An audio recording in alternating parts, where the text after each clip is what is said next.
Can I tell you something? There was a moment a few years into my teaching career when I realized I had accidentally built a business. I was teaching regular classes, I had a steady group of students who showed up week after week. And for the first time, I wasn't just surviving class to class, I was actually thinking about where I wanted my teaching to go. But I also realized I had hit a plateau. I was competent, my students seemed happy, but I felt like I was coasting. I knew there was more I wanted to offer, but I wasn't sure how to get there. Welcome to Yoga Teacher Confidential. I'm Sage Rountree, and today we're diving into Phase 3 of the Yoga Teacher Success Timeline, what I call the Professional Development Zone. If you have a steady teaching schedule with regular students, if you're feeling more confident in class delivery but somehow stuck, or if you're ready for your teaching to become more than just a side hobby, this episode is for you. Phase 3 is where teaching starts to feel sustainable, but it's also where many teachers get stuck. You've moved through the initial overwhelm of Phase 1 and the identity questions of Phase 2. You know who you are as a teacher, at least in broad strokes, and you're delivering consistent classes that students enjoy. But you're facing a new set of challenges and opportunities. Here are the hallmarks of Phase 3.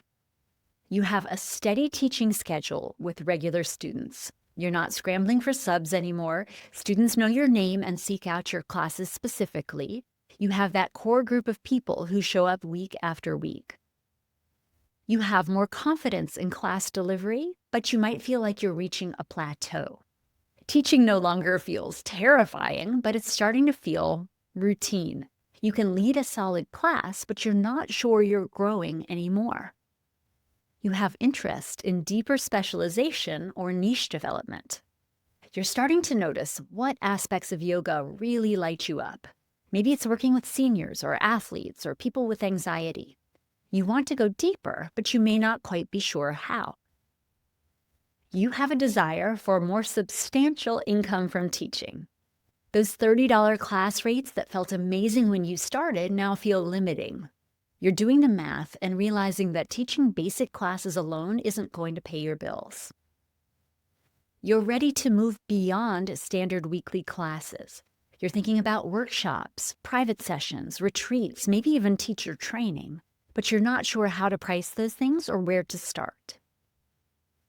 Teaching feels more sustainable, but still requires significant effort. You're not exhausted after every class anymore, but you're also not feeling effortless yet. It's work that you enjoy, but it's still work. The big theme of Phase 3 is this transition from surviving to strategizing. You're no longer just trying to make it through each class. You're starting to think about your teaching as a career that could support you while making a real difference in people's lives. But this is also where I see a lot of teachers get paralyzed by possibilities. Should you do a yin training, a prenatal certification, learn trauma-sensitive yoga, start offering private lessons, create a workshop series? The options feel endless, and it's easy to fall into what I call shiny object syndrome, jumping from training to training without a clear strategy.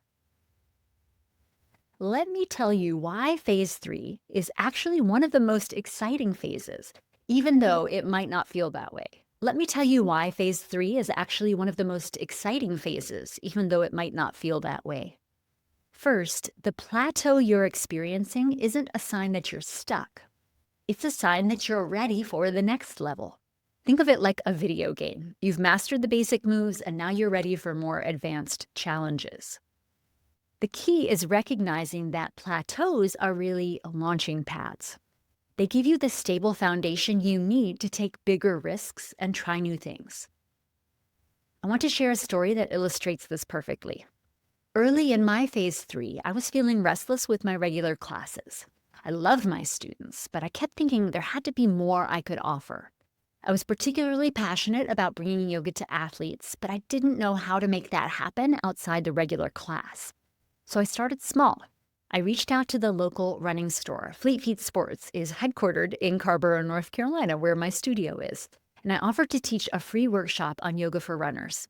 Just 1 hour, nothing fancy. I figured if it went well, maybe I could do more. That workshop led to another workshop, and then the running store started referring people to my regular classes. And then someone from that workshop recommended me to teach at the local bike shop, and then the YMCA asked me to work with their triathlon training group. Within a year, I had developed this whole specialization around yoga for athletes that I never could have planned fully from the beginning. It started with one free workshop and grew organically from there. But here's the crucial part.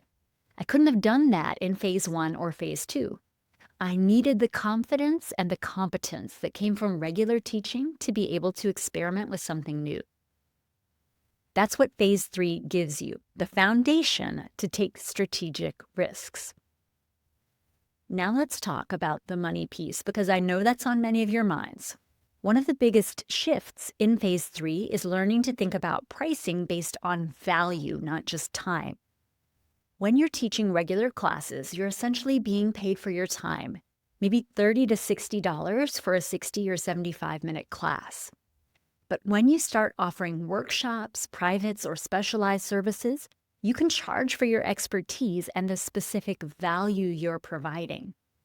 That first workshop I taught at the running store, I did it for free because I wanted to test the concept. But the second one, I charged $25 per person. Maybe not a lot, felt like a lot, but it was my first step toward understanding that specialized knowledge has value. The mistake I see a lot of teachers make is thinking they need to be the world's expert in something before they can charge workshop prices. But that's not true. You just need to know more than your students do about the specific thing you're teaching. If you're a runner who's been practicing yoga for 3 years, you know more about yoga for runners than most runners do. If you've been dealing with anxiety and you've learned how yoga helps, you have valuable knowledge for other people with anxiety.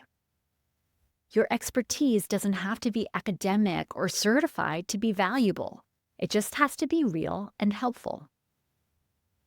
Another big piece of phase 3 is learning to market yourself authentically. This feels scary for a lot of yoga teachers because we don't want to seem salesy, pushy, or self-promotional. But marketing isn't about bragging. It's about connecting with the people who need what you have to offer. When I started teaching workshops for athletes, I wasn't marketing to anyone. I was specifically reaching out to running stores, bike shops, and sports clubs. I was solving a specific problem for a specific group of people. The more specific you can be about who you serve and how you help them, the easier marketing becomes. Instead of saying, I teach yoga, you can say, I teach yoga for people who sit at desks all day and have tight hips and shoulders. Much more compelling, right? Phase 3 is also where you start building systems that can eventually create more passive income. Maybe you create a video series or an online course, or even just develop workshop content that you can teach in multiple locations. I started developing what would eventually become my Teaching Yoga to Athletes course during this phase. It began as live workshops, then became a weekend intensive, and finally evolved into the comprehensive online training it is today. But it all started with that first free workshop at the running store. So what do you actually do if you're in phase 3 right now? First, develop and teach your first workshop or specialized series. Don't wait until you feel completely ready. Pick something you're genuinely interested in and have some experience with, and design a 2 or 3 hour workshop around it. Start with your existing students. They already trust you. I have a wonderful product. It's called the Workshop Workbook, and it is here to help you with that. Check the link in the show notes for it. Second, create baseline pricing for your workshops and your private sessions. Research what other teachers in your area are charging, and don't undersell yourself. Remember, workshops should be priced higher than regular classes because they provide more specialized value. Third, improve your marketing and social media presence. This doesn't mean you need to become an Instagram influencer. It means being clear about what you offer and who you serve. Share your knowledge generously, and people will want to learn more from you. Fourth, begin building an email list of students. Social media platforms come and go, but email is direct communication with people who are interested in what you have to offer.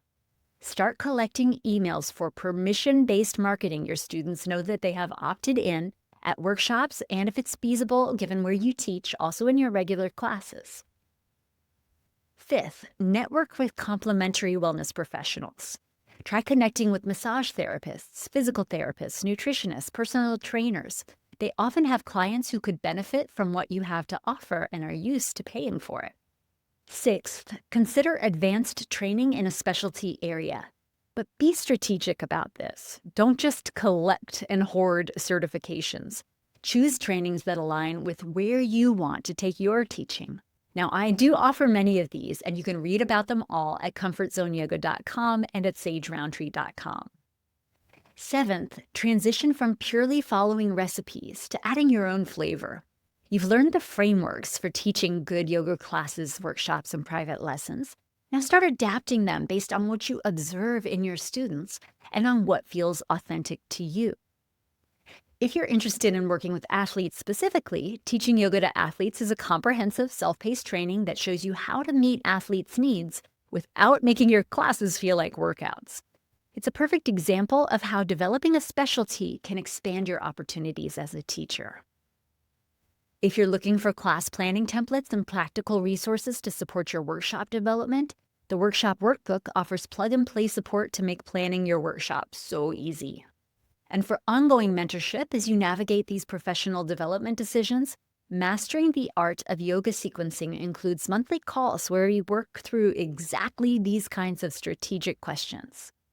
Finally, if you're looking to complete a 300-hour certification to support your professional development, I offer a modular program where you can customize your path, mixing online and in-person options. The most important thing to remember about Phase 3 is that you don't have to figure it all out at once. Pick one area to focus on, maybe workshops, maybe private lessons, maybe a specific population you want to serve, and go deep with that. Success in Phase 3 comes from strategic focus, not from trying to do everything at once. Remember, you don't have to be the world's expert on yoga to offer something valuable. You just have to be a few steps ahead of the people you're serving. Thanks for being here. I'm Sage Rountree, and I'll see you next time on Yoga Teacher Confidential.